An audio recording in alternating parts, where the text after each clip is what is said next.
Good morning, Vicky. How are you? Good morning. I'm great, thanks, Kate. How are you? I'm well. And you and I have been having a little bit of a chat about running a festival. It's hectic, and because it's hectic, we've been trying to have this chat for months, but here we are. Indeed, indeed, but we finally arrived here. Very glad. So exciting. We've been very delighted to be providing yoga mats for a few years down to Strawberry Fields um, and very glad to do it again this year and next year and any other year that you need us to do it. So we thought it might be a great idea just to have a little chat about what Strawberry Fields actually is, because although we've delivered mats, never actually Mhm. been to the festival. So maybe you could tell us a little bit about the history.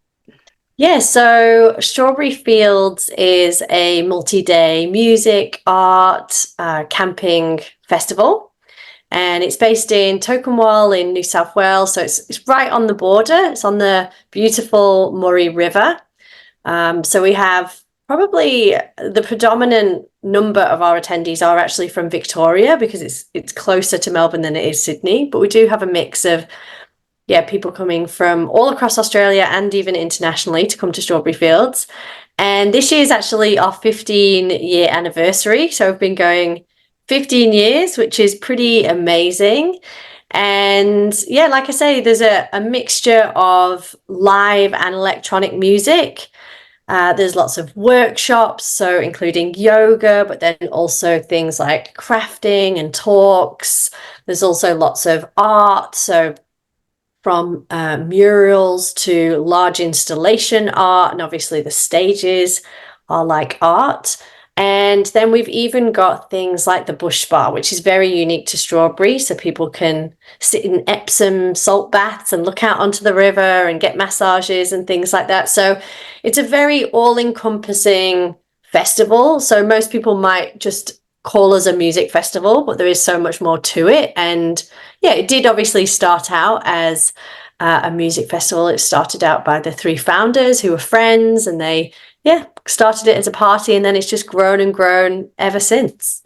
I love that. They started it as a party.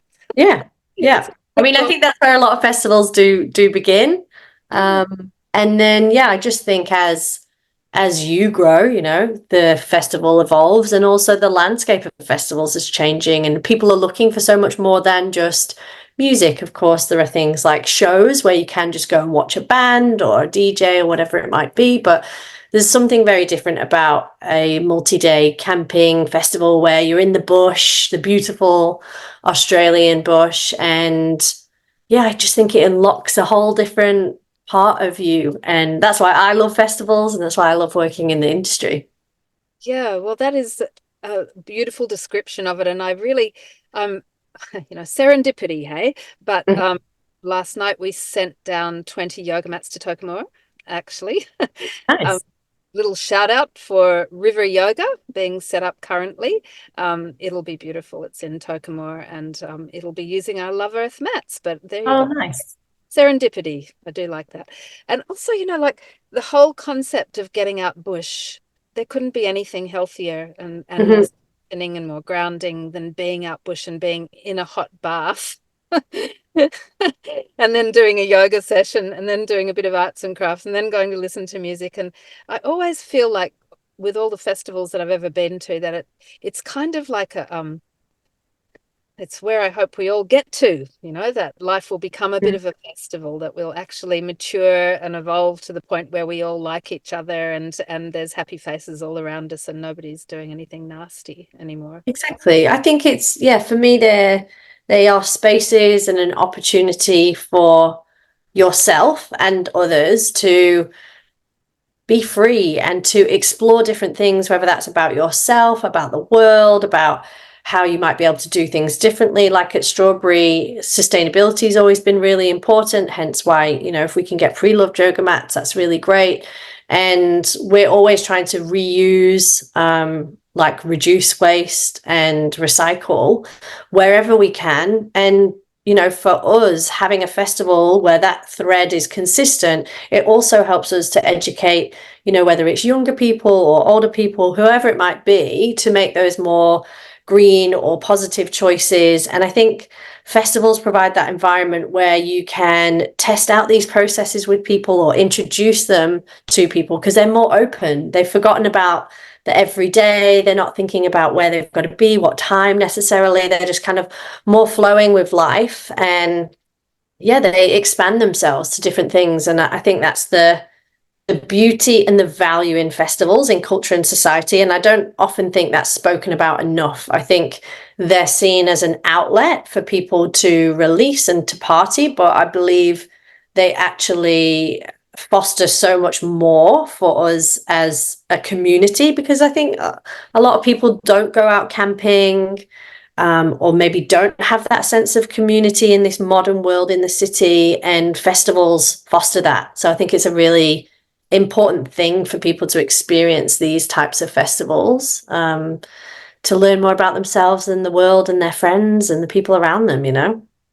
It's immersive. It's such Mm. a cool thing. Like you do want to get up and do whatever is on offer early in the morning, and you still want to be there late at night when whatever is on offer is there. And I know I brought my kids up in festivals, up in Woodford Mhm. Festival, the World Music Festival, I don't know, whatever other festival was going. And definitely, it's contributed to who they are and for them to see what it looks like when people are all getting on together and having a good time for days on end. Yeah. Yeah, exactly. It does encourage people that there are different ways to do things and different ways to move through the world. And it's very, very, very rare that you meet someone who goes to festivals and doesn't say, oh, I discovered a part of myself or it changed me for the better. Like, I personally think I wouldn't be the person I am today if it wasn't for festivals. And that is why, I work in that industry, because I see the value in it. But yeah, it's just a really special place. And I think things like yoga, it's amazing to see the interest in workshops and movement practices and things like that growing and increasing over the years. So at Strawberry last year, yeah, we had about 200 to 250 people rock up to the beach to do yoga, which was absolutely amazing to see. But also, I think there is that shift in people looking to festivals not just as that party, it's not just that experience, it's coming to be enriched, to leave better than they arrived. And also, it's quite smart to go to yoga in the morning, because if you are going to be on the dance floor for a long time, you need to have that stretch and, get a bit supple. So it's wise of people to do yoga in the morning before they're going to be dancing all day. It's mad, going to a yoga session where there's 200, 250 people. It's just such a vibration in Mm. that space. I really agree. I think that more and more people are looking for that kind of something else. I do Yeah. think that COVID probably helped in that way. Everybody slowed down enough to actually realize what they've been missing all these years and Yeah. start to look inside and go, well, what is it that makes it so nice to stay home and have a simple life and in comparison to running. So Mm. I a lot of people during that period switched on to yoga and brought that into their lives. And I also think, like at a festival, or it's all really, really positive and you're changing a lot, as you say, you're integrating new parts of yourself that you've left behind or haven't ever discovered. Definitely. And going onto that yoga mat and doing it helps to integrate all those parts of you in a really special kind of way. So Yeah. really delighted you're getting so many people. Yeah, and I think it's also a really great way to ground yourself. Like, it was really, really beautiful because it was on the banks of the Murray River, so you could hear the kookaburras and the sun's glistening on the river. So it was a real, like, magical moment just to see so many people, connected to their bodies, connected to breath, connected to nature.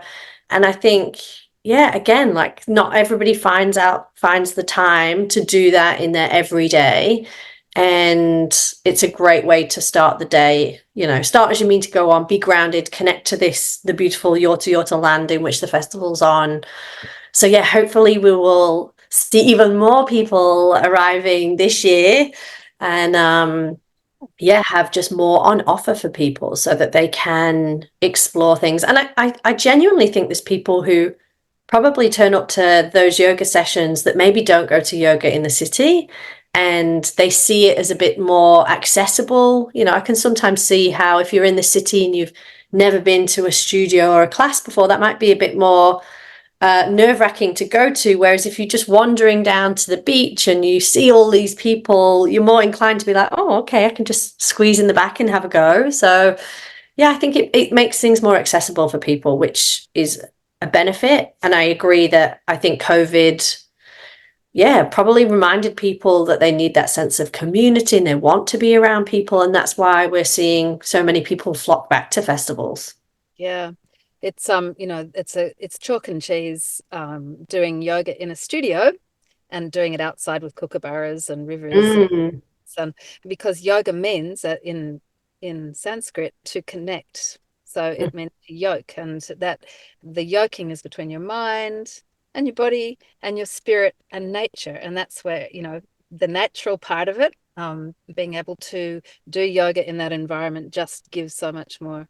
In fact, in the yoga that I teach, which is Japanese yoga, we always do it outside. That's part of the story. We say Nice. important rain, hail, or shine.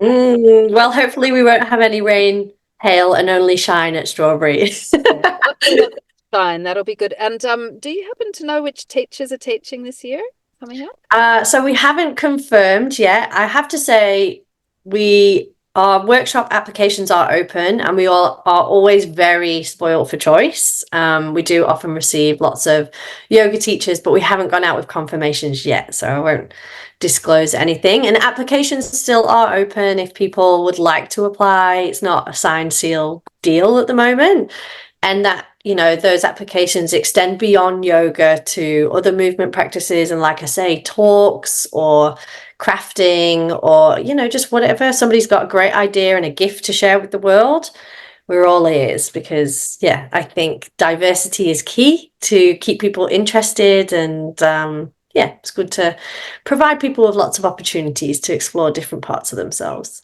Fantastic. Well, I think by November, my our festival, should I say, here in the Shoalhaven, the Yilla Healing Trail, will be done and dusted. And I'm just thinking I should probably drive those yoga mats down myself. Come and visit us on the Murray. I think I'll need someone else's festival by then. Yeah. So Come and receive and enjoy the nourishing vibes. wouldn't that be great? Okay, maybe I will do that. Yeah. And is there any little statement around sustainability or where we're all headed, both your festival and LovEarth, etc., that you'd like to make prior to finishing up with this interview? I think just, yeah, really be conscious about the decisions that you make. For me, in my personal life, I always say create that positive ripple effect. And I think we can apply that to everything we do in communication, in our actions that we take. And if you do see somebody who is maybe not showcasing the behavior that we want, be that whether it's littering or I don't know what it might be, just behavior in the way they're acting, like we can only make change if we have, teach someone to be better. And that can be done in a really polite and approachable way. So I think, yeah, if you see wrong behavior, call it out, because otherwise that person might not know that they're doing something wrong or that it can change, but also lead by example. So yeah, make those positive changes or switches, think about the planet. If you're going to a festival, pack smart, have like, really good camping gear and things like that. Don't buy the cheap stuff because it will break and then you'll want to leave it behind. Carpool, take buses, reduce your emissions. All of this really does have like a greater impact. And it's those small decisions that we can make that collectively will, yeah, help us have a larger impact in the end. So, yeah, just be smart about the choices that you make, be green and be kind to other people. And yeah, explore festivals and explore yourself. Lovely. That's a beautiful last thought. And so I hope everybody manages to get down to Tokemore in November 2024 and 2025, 2026, Yes, etc. hopefully it'll be another 15 years. Who knows? The world needs your festival to keep going and keep strong. So thank you very, very much. And thanks to all your team for putting it on. And look forward to actually meeting you this year. Yeah, well, thank you so much for the opportunity to come on and chat. And yeah, can't wait to get some more pre-loved yoga mats so that we can help more people get flexible and yeah, connect to nature and through yoga at Strawberry. Grounded and strong. Thank you Mm, very much. That's wonderful, Vicky. no Cheers. worries. Thanks so much. Bye.